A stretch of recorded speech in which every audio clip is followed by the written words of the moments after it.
नमस्कार दोस्तों, मैं महिपाल सिंह लामरोर, सहायक आचार्य राजकीय विधि महाविद्यालय भीलवाड़ा आपका आज के इसी व्याख्यान में हार्दिक स्वागत और अभिनंदन करता हूं। दोस्तों, आज हम जिस विषय के बारे में आपसे चर्चा करेंगे वह है संपत्ति अंतरण अधिनियम 1882, ट्रांसफ़र ऑफ प्रॉपर्टी एक्ट 1882। और आज हम जिस धारा के बारे में चर्चा करेंगे वह है धारा 43 सेक्शन 43 विबंध का सिद्धांत या rule of estoppel. Rule of estoppel या विबंध का सिद्धांत आप साक्ष्य विधि में भी देखेंगे और पाएंगे कि वहाँ पर भी इसके बारे में कुछ चर्चा की गई है।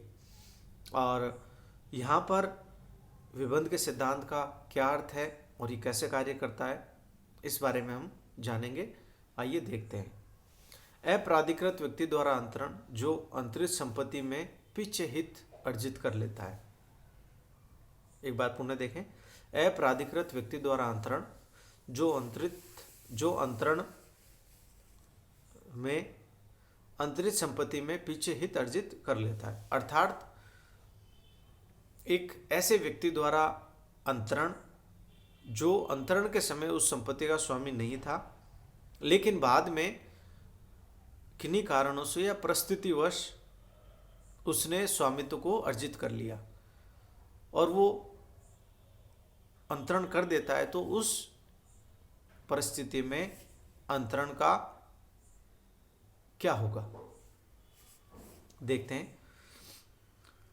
अप्राधिकृत व्यक्ति द्वारा अंतरण जो बाद में संपत्ति पाता है, तो अंतरण इस आधार पर अमान्य नहीं करवाया जा सकेगा कि अंतरण के समय अंतरण का अधिकार अंतरणकर्ता को नहीं था।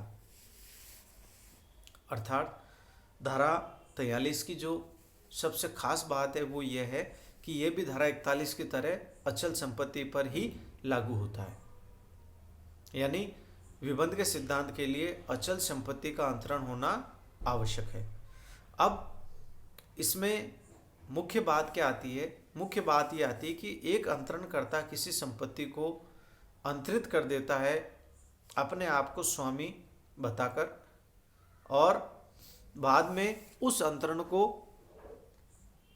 अमान्य करवाना चाहता है, ये कहकर कि वह अंतरण के समय उस संपत्ति का स्वामी नहीं था, जबकि परिस्थितियां ऐसी बनी कि अंतरण करने के बाद वह उस संपत्ति का स्वामी हो गया। तो यहाँ पर जो अंतरणकर्ता इस आधार पर किए गए अंतरण को अमान्य करवाना चाहता है, तो धारा 43 अंतरिति को सुरक्षा प्रदान करेगी और अंतरण को वैध करार दिया जाएगा। अब आगे देखें जो आवश्यक तत्व हैं इस धारा के, तो उससे पहले हम एक बिंदु पर और चर्चा कर लें, जो कि निम्न है। कोई व्यक्ति किसी संपत्ति का स्वामी नहीं है, लेकिन धोखे से या मिथ्या प्रतिनिधित्व द्वारा वह संपत्ति का अंतरण कर देता है। अर्थात कोई व्यक्ति वास्तव में किसी संपत्ति का स्वामी नहीं है, लेकिन धोखे से या मिथ्या रूप से उस संपत्ति का अंतरण कर देता है अपने आप को स्वामी बताकर। तो इस प्रकार का अंतरण कैसा होगा? शून्यकरणीय नहीं होगा कि अंतरणकर्ता अंतरण के समय उस संपत्ति का स्वामी नहीं था। तो इससे क्या हो रहा है? इससे हो ये रहा है कि यहाँ पर विधि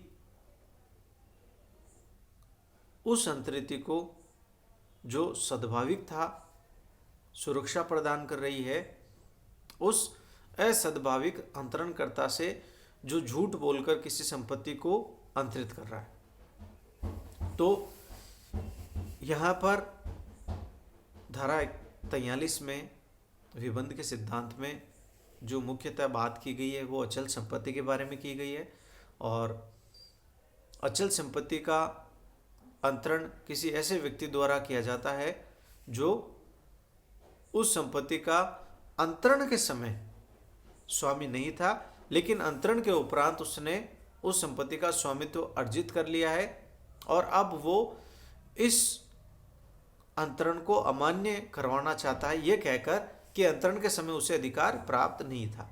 तो न्यायालय अंतरिति के हितों की रक्षा करेगा और उस अंतरण को वैध मानेगा।